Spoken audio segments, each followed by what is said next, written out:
The last time I talked about Hell is Us, I did an early impressions video when I was about 10 hours in, and now that I am 40 hours in and I have rolled credits, I'm back with a full review. So thank you to the developers Rogue Factor and publishers Nacon for the code. But with that said, let's get right into it. Now, Hell is Us. Off top, I'm just going to say this game is not going to be for everybody. I think for those who it clicks with, it's really, really going to click with. And for those it doesn't, who it doesn't click with, it just may not be for you.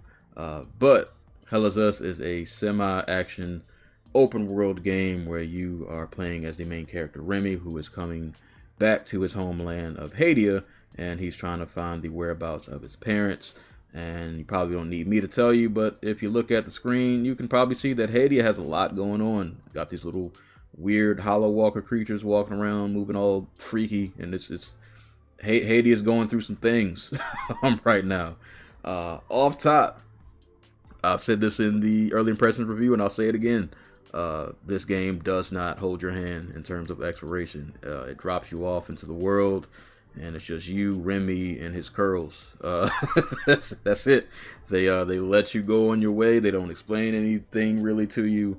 There are no waypoints, no objective markers. They drop you into the world, and it is up to you to kind of figure things out. And I actually really enjoyed that about this, that they let you just experience this game on your own terms. But they don't leave you completely in the dark. You do get an investigation tablet that's going to keep track of the people that you talk to, important things they've told you, and things about their backstory. You also, as you explore, you're going to be finding different documents and different tapes and things of that nature. And I really like that aspect of it because it really makes you lock in, and it makes every interaction and every puzzle that you solve seem important. And a lot of times it is.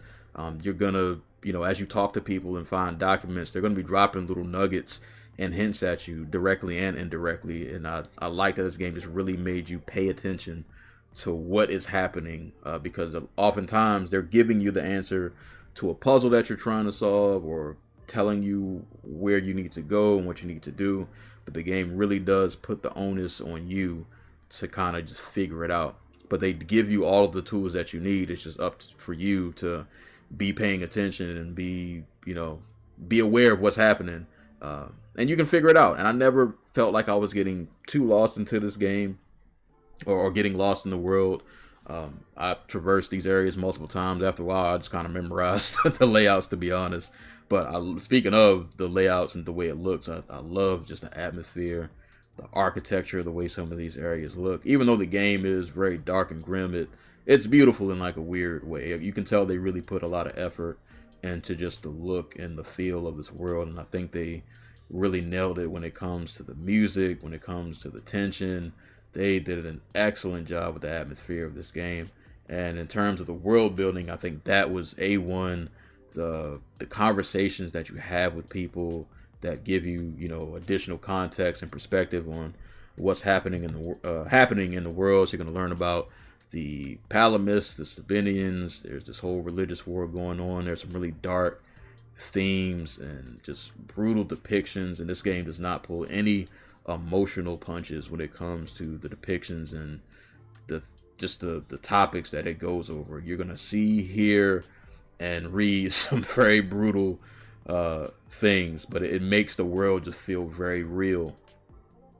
It makes the interactions, just feel important. It gives an extra weight to what's going on, and it helps also that the voice acting is pretty well done, so you get to feel kind of the emotion with that's going on with these characters, and just the things, the baggage that they're carrying. These people are going through a lot, and you kind of get to help alleviate a little bit of that baggage. There are going to be a lot of side missions that you can do. You're going to come across people who are just in desperate need of help. They're trying to do this, they're trying to get here, they're trying to do that.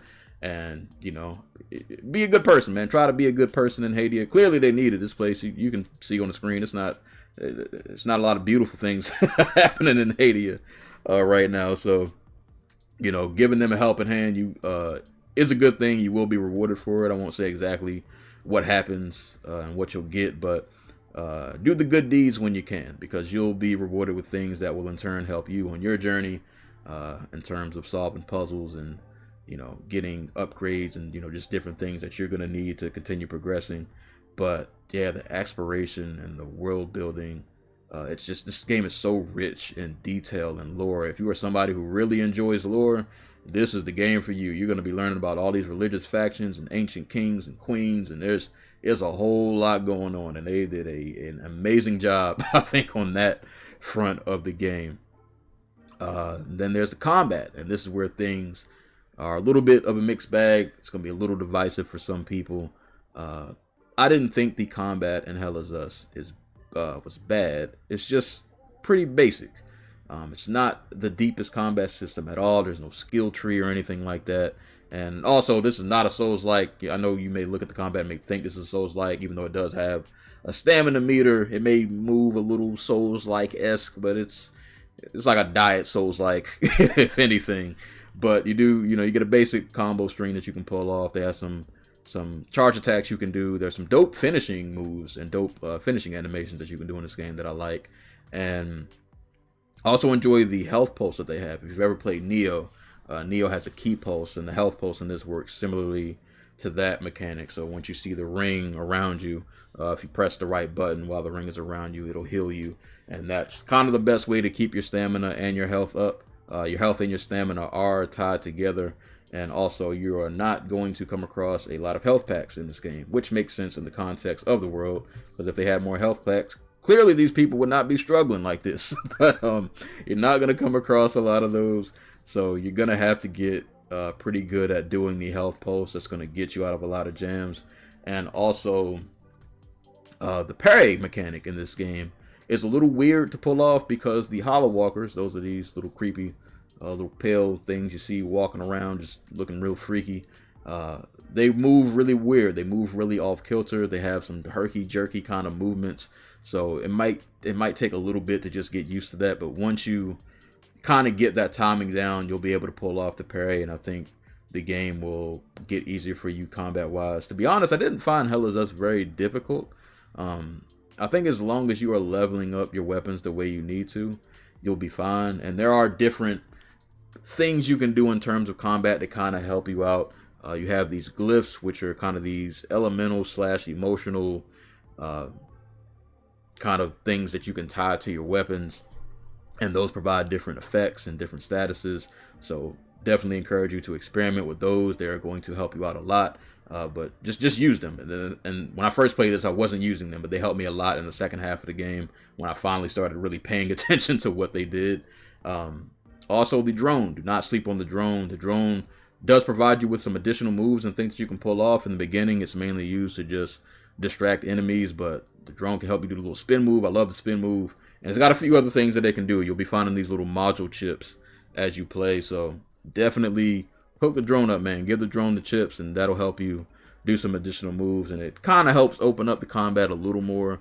But even with that, the combat in Hell is Us is still pretty basic. There are only a few different weapons that you're going to come across. Good thing is I did like all of the weapons that I came across, but it's just there aren't that many of them.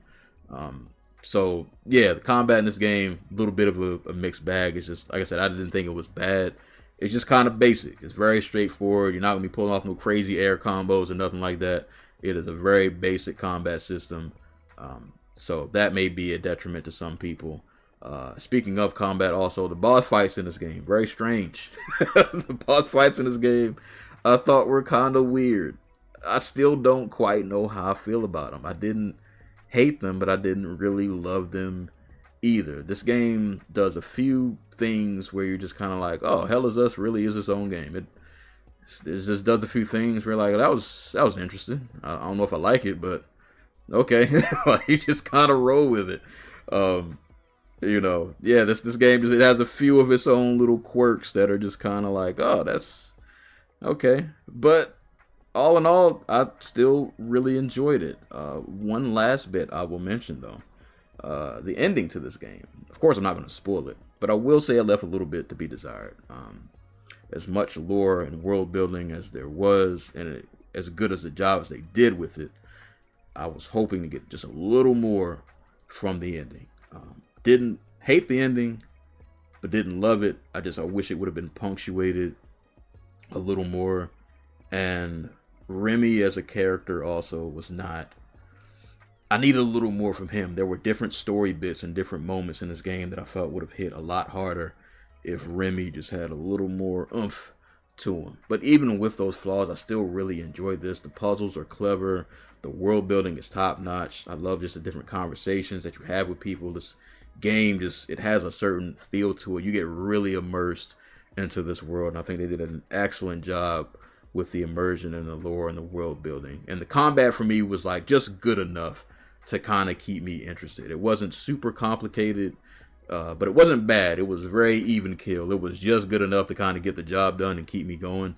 But everything else, man, in this game really hit for me. Like I said, I like just finding the puzzles, finding the lore, figuring out different things, going to these different areas. The different locations all had their own looks, and everybody had their own backstories. There's so much I think in this game to like, but the combat really is going to be the main thing that's kind of like, wasn't that great. Could have been a little better, but everything else in this game hit for me, and I had a blast playing this. And like I said, I like the fact that it didn't hold your hand. This is a game you experience on your own terms.